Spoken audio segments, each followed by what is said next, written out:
7 games into the season, and we know that the Washington Wizards do not have a point guard right now. It might be affecting the offensive development, and we have a lottery update for you. All that and more today on Locked On Wizards.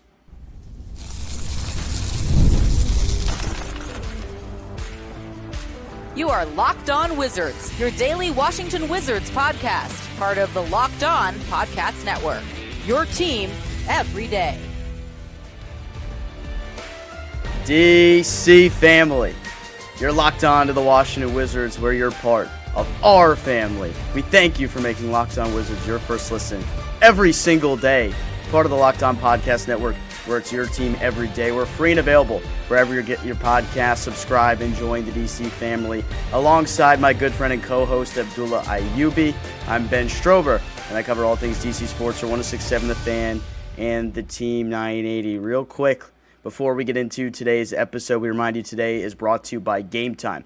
Download the Game Time app, create an account, and use code LOCKEDONNBA for $20 off your first purchase. We got a lot to get to in today's episode, and man, AB, we're going to have to give a lottery update already, because we knew from the get-go, from the time you and I took this podcast, that at some point in the season, we'd start talking about what the lottery is going to shape up like and who the Wizards are essentially going to have to out-tank at a certain point. But we'll save that for the second segment, because bottom line right now is the Wizards don't have a point guard currently on this team. They don't really have a true one to run this offense. And so that might become a point of emphasis for this team in the offseason. But I kind of want to just dive into the numbers. But before we do that, AB, how you doing, man? I'm doing good, Ben. Besides this pimple that's literally like over my eyebrow, it looks like someone's like pointing a laser beam at me. I'm just trying to get rid of it, but I think touching it's only going to make it larger. But besides that, the Wizards 1-6, Boston tomorrow. This whole tankathon thing, it's crazy that we're talking about it, but again, it's the life of a Wizards fan. This is the reality. This is what the situation that we were going with into the season. All right, well, let's break it down. The first couple games of the season, you saw Bub Carrington get this opportunity to essentially sink or swim as this team's point guard, and it didn't go very well for Bub Carrington in terms of his offensive production. Through the first couple games of the season, he's since been removed from the starting lineup since Bilal Coulibaly came back. Chris Middleton was out for the last game. He'll be out again tomorrow against Boston, so we'll see if they go with Justin Champagnie again in the starting lineup in place. But for Bub Carrington, just to read off the stats for you, and the stats don't really tell the whole story, with a guy at 2.4 turnovers per game, which doesn't lead the team. Keyshawn George leads the team in turnovers about 3.5. But Bub, you're just not getting the production that you would need out of a guy who was supposed to be your primary ball handler. I'm not saying that you need to give up on Bub Carrington and the type of player he can be. He's 20 years old, and he's got a lot to learn. Maybe taking a backseat in the moment will give him an opportunity to reflect and learn some things playing behind some of the other guys. But we didn't see the same level of confidence from Bub Carrington with the basketball in his hands, creating for others, that we did toward the end of last year when he was in a different role. He just hasn't quite excelled or really gotten it, what the expectation is, what needs to be done for him on the floor, because you need a guy that can break down the defense. And the Wizards essentially have gone to Keyshawn George to be this de facto point guard for the team. He and Alex Sarr are tied for the team lead 4 assists per game, which isn't a lot unto itself, but George is a guy that has had to take over as his primary creator role, with defenses really having to adjust to him being one of the top scoring options on the team. So he's been facing some of the most significant ball pressure on the team, and he's gotten tasked with the assignment from some of the best opposing defenders. So that's made it a lot more difficult, and maybe it changes the way you see him develop his game offensively. I think he's done well in the role of being a playmaker for this team, despite the turnover numbers being a little bit higher for Keyshawn George. But it's just something to think about in terms of long-term development for a guy like Keyshawn George, for Alex Sarr, who's having a much bigger step forward as an offensive player. You got to find somebody that can really create for this team offensively and distribute the basketball. The Wizards just haven't quite found that at this point in the season, AB. And Ben, I completely agree. Keyshawn George, he's a young guy, and when it comes to being aggressive, it leads to turnovers and inefficiency, but you'd rather see that drive of Keyshawn George trying to make plays for this team. And the whole idea of him being a point guard here, I mean, I'm all for it. I think whatever position you put him in, he'll excel at, but the fact that he has that experience, that he played point guard at the U. When it comes to Bub Carrington, it's insane to think that 82 games last season, Ben, the last regular season game, you hit a game winner, and now it looks complete night and day. I still think he can be a good facilitator in some ways, but there were times, and even the recent game against New York, where if nothing's opening up for him, he just takes a contested mid-range shot or it's a turnover, and small things like that, it does derail a confidence of a young player like Bub. And I'm hoping they can carve out a role. And we know that going into the season that it was going to be difficult playing point guard. It's extremely difficult position, especially the fact that last season you were playing the combo guard role here in DC alongside Jordan Poole, but now it's like a whole 180 for you. And I don't know who the answer can be here at point guard. Whether I'm hoping it can be Keyshawn. I mean, that would be great. But maybe down the line, the 2026 draft class, a lot of names out there that you could potentially pick. But whatever Bub Carrington's role is, I'm hoping they figure it out soon rather than later, because this is a guy, Ben, that we talked about could be one of the best out of the three of Sarr, George, and Bub. But right now, I think if you would rank the three, Bub's at third. But who knows? He can find a way to push to 2 or 1. But Keyshawn George is just so great. He's been playing well. Alex Sarr is taking strides year 2.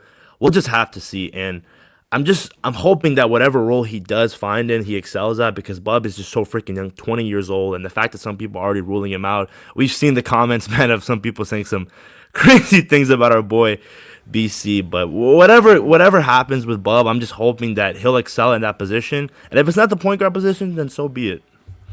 Yeah, absolutely. I just think to times offensively where they seem stagnant, that they can't move the basketball. And you've seen that in bursts, like the third quarter yesterday, where they were just abysmal offensively, and New York got hot, and that ultimately led to a 17-0 run that put the Wizards out of that game. And it seems like almost a lock at this point right now that the Wizards are going to play really bad in one quarter of the game, and it looks like the third quarter has mostly been the quarter That's the they've sweet chosen spot to do that. Yeah, and I mean, if you look at it that way, if you're a team that's really not that serious about winning games you're trying to develop, then if you're playing good basketball, competitive basketball for 3 out of the 4 quarters, that's decent. There's some encouraging signs from that, but at times they play very non-competitively. The two teams at the bottom of the NBA right now in terms of offensive efficiency, Washington is 29th, Dallas is 30th. And AB, those two things have one thing in common, is that they do not have a true point guard right now. I know Dallas is waiting for Kyrie Irving to get back in the fold, but with him out, they've experimented with all kinds of different things at that position. They listed Cooper Flagg as the starting point guard to start the season, but they weren't even really using him as the point guard for that team, and that's why Dallas has really struggled offensively, and they've dug themselves into a hole where you think if Kyrie doesn't come back anytime soon, I don't know, maybe they're going to be in the lottery again. No, yeah. Not again. Not again.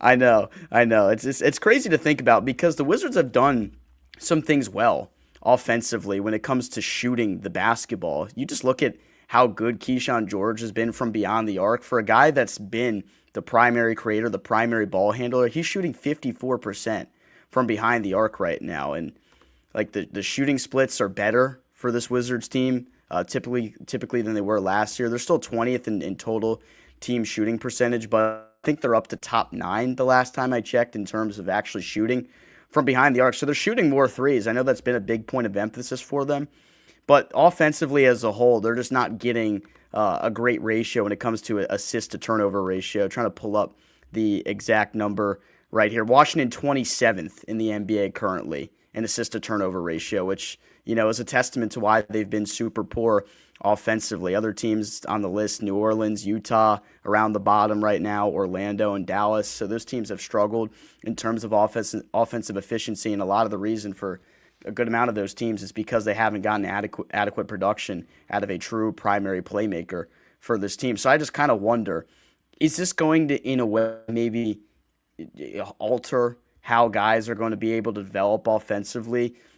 I don't know, because Sarr has still done a nice job of getting his fair share of opportunities in the painted area, and he's actually gotten better as a playmaker himself in a way, because he's improved at passing out of the short roll, which has been excellent to see. I thought yesterday, where he had a career-high 7 assists and just 1 turnover, is insane for the guy and Alex Sarr, what he did yesterday. I don't know if that's going to be a consistent thing throughout the season, but I want Alex Sarr to have a really good guard alongside him that can break down the defense, that can operate with him out of the pick and roll, and we just haven't seen it for the most part. There's been the moments where we've seen Carrington get it done, George get it done. But we want to see some consistency out of it. And I don't know if that's on the roster right now or when that's going to happen down the line, but it's just something to think about.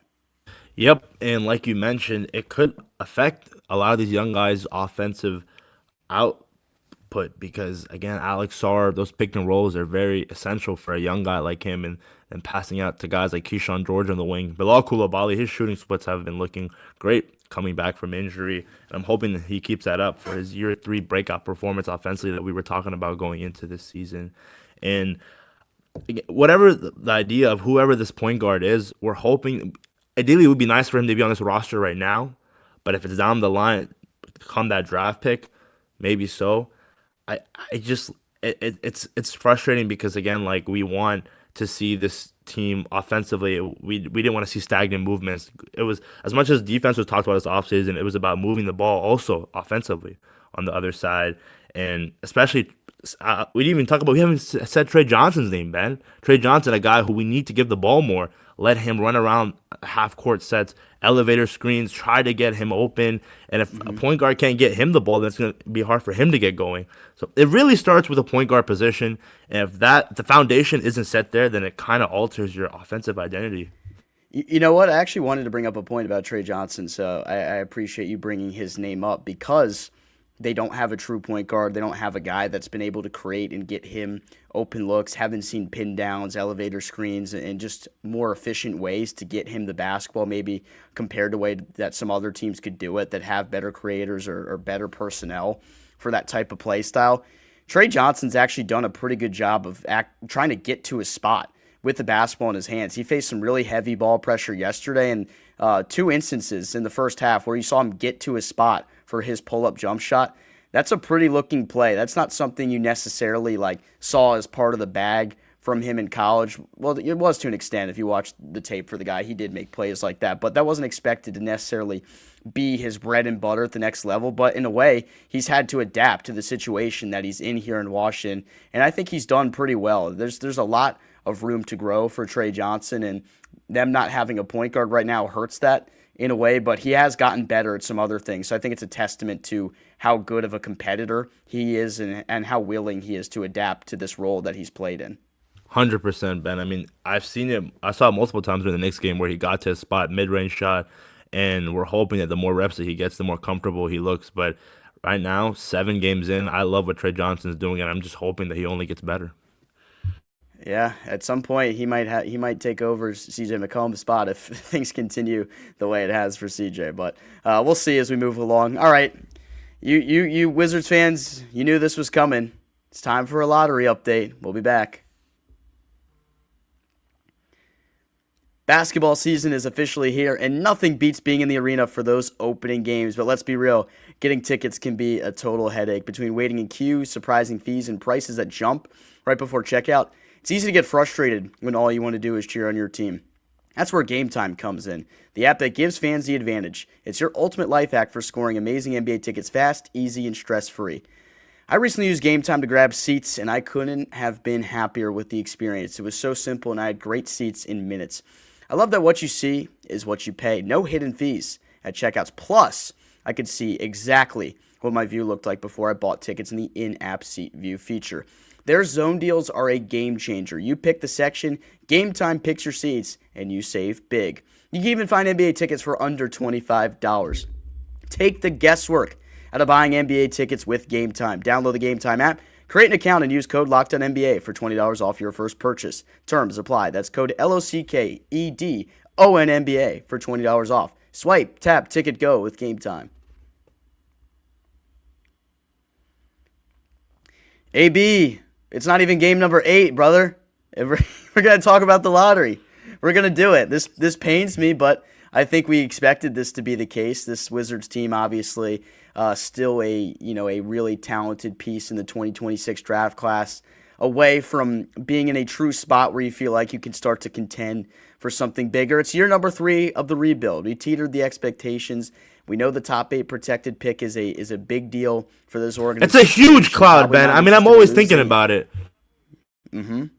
Always thinking about it, and I'm thinking about it a little bit extra right now because, I mean, Is it too early to go on tankathon.com? I know it's not, because I've seen a lot of y'all on Wizards Twitter already like running the lottery simulations every single day, seeing if we get screwed over again or not. But here's the thing.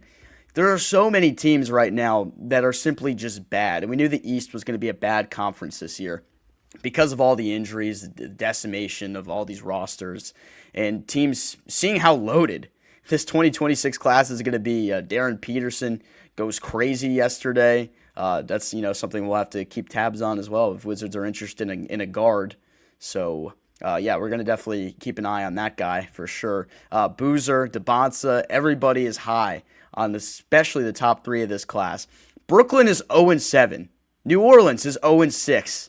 Wizards 1-6. They're in the top three right now. Indiana's 1-6. Dallas 2-5. Sacramento 2-5. Memphis 3-5. They might be trading John Morant at some point throughout the season here and tearing things down in a way.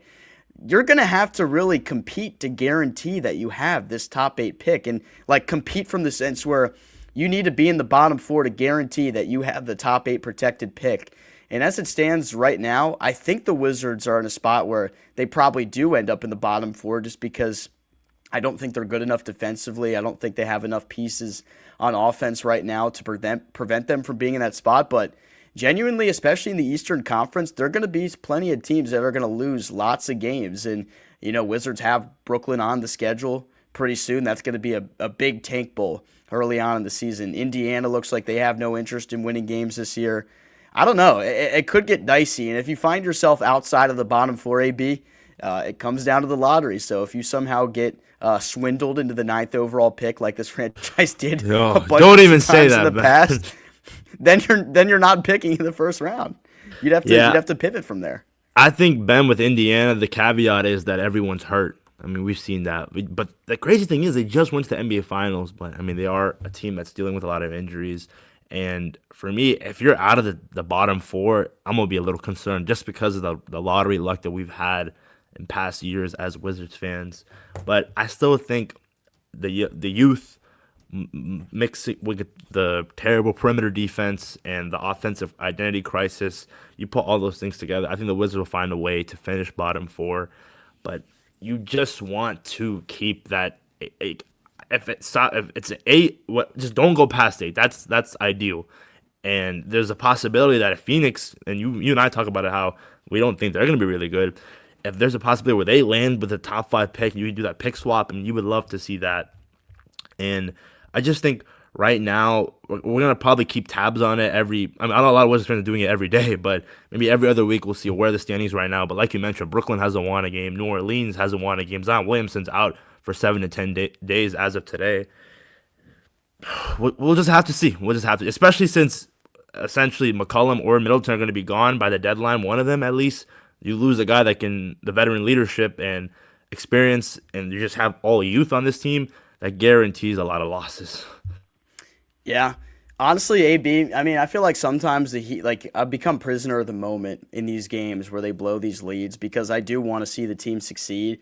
But I'm honestly happy with how the season has gone thus far. And some of you in the comments might run there and say that I'm a loser or whatever, because I'm not mad that the team has blown some of these games, because I was mad in the moment when they did it, because some of the things were frustrating. Like if you see like a lack of effort or just the inability to play defense, that kind of stuff is frustrating. And I'm only worried about development and then also having the ability to pick in this draft, because it's really, really important for what this organization is trying to do in the future. I think the majority of Wizards fans that are bought in to this rebuild and have the understanding of, where the talent lies on this team and what's still missing, I think most Wizards fans agree that they want to see this team have the ability to pick in the first round this year and have a good chance at picking in the lottery again. Like, yeah, you got screwed over last year, but you can't just think about that nonstop saying it's going to happen again. It might, but it might not. You might pick in the top 3. You might pick first. You don't know. You can't definitively say that it's going to get screwed over because it's the Wizards. I completely understand your pain. I get it. That's crazy, how I Ben. felt last year when it happened, but I'm not going to use that as an excuse to say I think we should outkick our coverage and sack what we have going right now. This organization, this front office, they're committed to it. They have a direction that they're trying to emulate. They didn't have this type of direction for years. And now there's people out there that are complaining about it, complaining that they didn't rebuild or that they're still rebuilding. This is what you asked for. You asked to rebuild. Let them do it the right way. God, sometimes I just got to get that off my chest. No, you're good. People that get mad that the team doesn't have expectations to be good, I guess you want to be worse than mediocre. I don't know. I want this team to be a perennial contender. Yeah, no. Warning to headphone users. Sorry about that. But no, you're right, Ben. I completely agree with you. And it's crazy, Ben, because we talk about the worst lottery luck, but not too long ago we had the second overall pick, but we're so scarred from being kicked out of the top 5 this past year. And we're hoping that it doesn't happen again. But like you mentioned, Ben, it is crazy that some people already are saying that they want this front office gone, that they expect the Wizards to compete and win the Eastern Conference. Like, let's be real, guys. Like, Ben and I, we tried to settle expectations with also mixing optimism. But we're not going to go out there and say, this Wizards team is going to go win the championship. They're going to make the playoffs. They're going to do this and that. No, we're being realistic. We want to be optimistic fans, but we're also realists at the end of the day. And you have to realize that what this front office is doing, it's different. They're not taking shortcuts. They're not doing what Tommy Shepard, with Ernie Grunfeld. They're doing it the right way. The right way. You're not trading young players for washed assets and making it to the first round, or not even the first round of play-in. It's different this time of year, this time of Wizards organization, and it's just I agree, Ben. Fans like that I just ignore because they just don't know what they're talking about. We really got a comment saying when the new front office gets here, they shouldn't be allowed to rebuild. I said, new front office? Where do you think they're going? Yeah. Like, you think they're gonna get canned? You think if they picking in the top 5 this year that this front office is going somewhere? No, man. They got a long-term plan envisioned here for how these players are going to develop over time. You heard Dawkins say you don't even expect a lot of these players to hit their true full potential until like 6 years into their NBA career. You could give up after 3 years. It's clowns. That's clown stuff, dude. Yeah, no, it's tomfoolery, and I think a lot of it, Ben, is just because the lack of success that we've had as young Wizards fans, or just in general, the one championship and just not many conference appearances. I understand, but it's different. It really is different this time, and I'm hoping that people realize that sooner rather than later.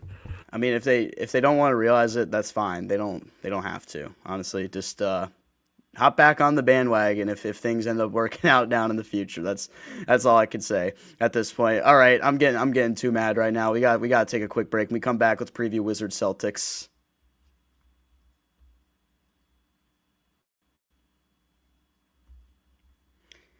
The NBA is back, and there's no better place to get in on the action than FanDuel, the official sports betting partner of the NBA. Even if you missed the start of the game or want to ride the hot hand, FanDuel has live bets on everything from who will score next to fourth quarter comebacks. Plus, you can even combine your live bets into a same-game parlay for a shot at a bigger payout. It keeps every game exciting, especially when your team's making that late push. Right now, FanDuel is giving new customers $300 in bonus bets when your first $5 bet wins. So head to FanDuel.com to sign up and play your game with FanDuel, the official sports betting partner of the NBA. Wizards, Celtics, people have already deemed this as a tank bowl game. I don't know necessarily how much I buy it. Yeah, Jason Tatum is out for, I think, the majority of the year. I know he's like saying he might come back, but I think if they're already out of it at a certain point, you probably just see him shut down till the next year. Boston 3-5. Entering this one, Wizards on the road, losers of 5 straight games. You want to see the team compete. AB in this one, and I just feel like we've said it so many times throughout the broadcast here that the Wizards have just almost every single night are guaranteed to play really poorly in one quarter of the game. And it's like, which quarter is it going to be? Is it going to be the third or the fourth quarter, depending on what happens? I love how we're playing fast. The Wizards are second in pace in the NBA right now, and I really love that they're playing that way with this young squad. But at times they're getting lost on defense in transition. Maybe some of those things will get cleaned up here. But we know Boston is a team that loves to shoot the three ball. They always have. So I don't have a great feeling about them defending the three ball tomorrow, but we'll have to see, AB. Yeah, the three ball, the perimeter defense, that's going to be tough. Jaylen Brown, Peyton Pritchard, Derek White, those guys love to shoot beyond the arc.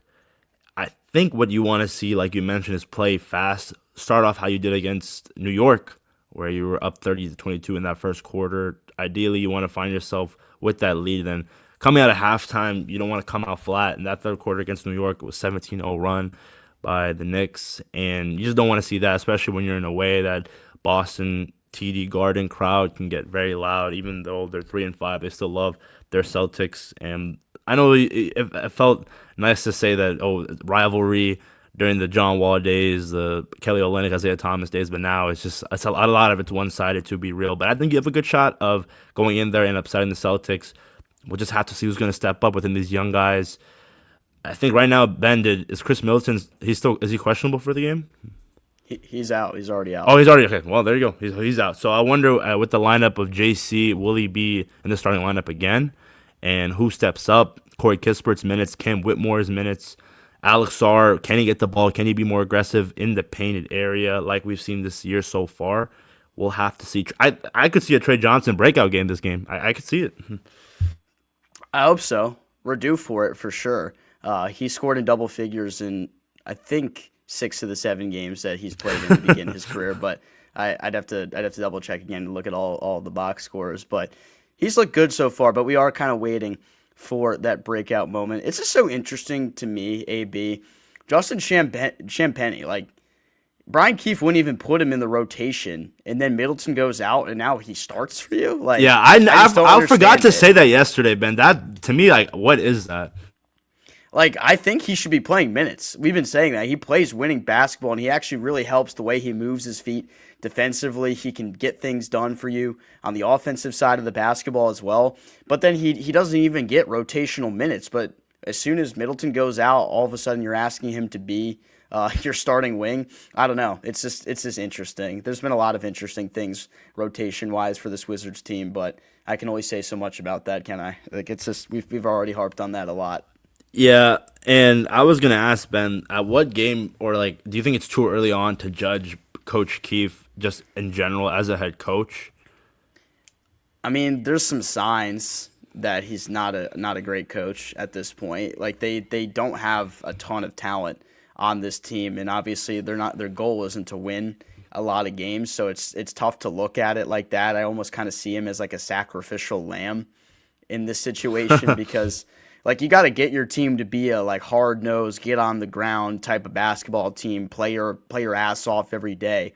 But then essentially when you're just getting blown out in one quarter of every game, it's hard to get guys to be bought in fully into the effort for a full 48 minutes for 82 games a season.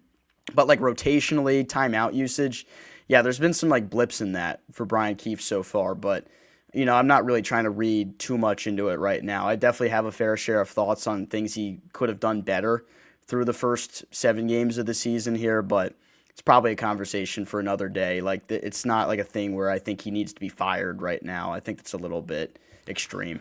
Yeah, and I know I, in the past, talked about how he could be the coach that could help this team be serious and contend in the future. And I said that a lot of that due to the fact of his resume with the Oklahoma City Thunder, the comments that Kevin Durant said about Coach Keefe, that he helped him, and he's the reason why he's like a legend in basketball in KD. And I think it's too soon to fire him, but if it's a common theme that we're seeing and it lasts till game 82, then we'll have to point fingers and say we have to find a new head coach. And maybe it's Mike Malone, but we have to be serious, Ben. Would Mike Malone want to come to a young Wizard squad year 3 of this, or the end of year 3 of a rebuild? I don't think so. Maybe if they have a top 3 pick in the draft, though. Maybe. I don't know. Just some food for thought for you. Food for thought. We want to know how you guys think we're doing. I put out a survey on Google Forms. It's completely anonymous, so go have at it. We did a YouTube post where you can find it. It's also on our Twitter at Locked On Wizards, or on my Twitter as well at Strober Sports. So go check that out and let us know how we're doing. Wizards and Celtics tomorrow will be live during the game. We'll be live for the post-game reaction podcast after the game. We'll have all that coverage for you on Locked On Wizards. So we want to thank all of you for making Locked On Wizards your first listen every single day. Part of the Locked On Podcast Network, where it's your team every day. Keep things rolling 5 days a week. Your team, the Washington Wizards. For my co-host, Abdullah Ayubi, I'm Ben Strober, DC family. We'll talk to you tomorrow.